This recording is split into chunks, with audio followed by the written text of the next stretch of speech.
The mule deer population is declining. Adult female survival rate in Deschutes County, 70%.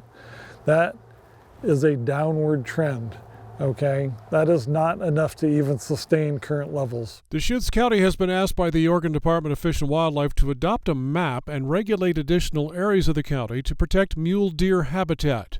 New studies show the deer use or could use parts of the county that are not currently protected. Drought's a factor, predation's a factor, Highway 97 and 20 here is a factor, appropriate wildlife-friendly fencing. You know, I'm not sure if you've ever seen a lot of little fawns get hung up. The does can jump over, but the fawns get hung up there.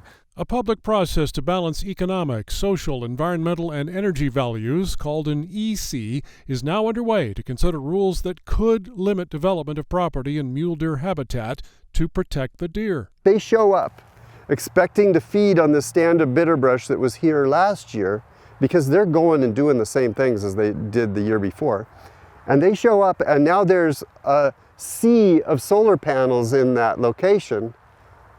They've got to go immediately find some other food, and that the food that was there is gone, and now they may not be welcome in the places they show up. For properties less than 20 acres with an existing home, generally no changes are being considered. For vacant properties, rules on new fences and location of new homes are being considered. New subdivisions may be required to leave open space areas, and limits are being considered for commercial uses such as veterinary clinics, golf courses, and solar farms. The worst possible thing would be to put a block of a solar farm in a migration corridor, okay?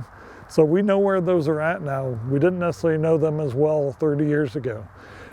We also weren't siting solar farms and wind energy projects 30 years ago. That's actually why it's become, in our mind, the most significant piece. Informational meetings on the proposed mule deer combining zone have drawn crowds of passionate people, loads of testimony, and written comments. See this story on our website for links to the proposal and the schedule for upcoming public hearings. Brooks Snavely, Central Oregon Daily News.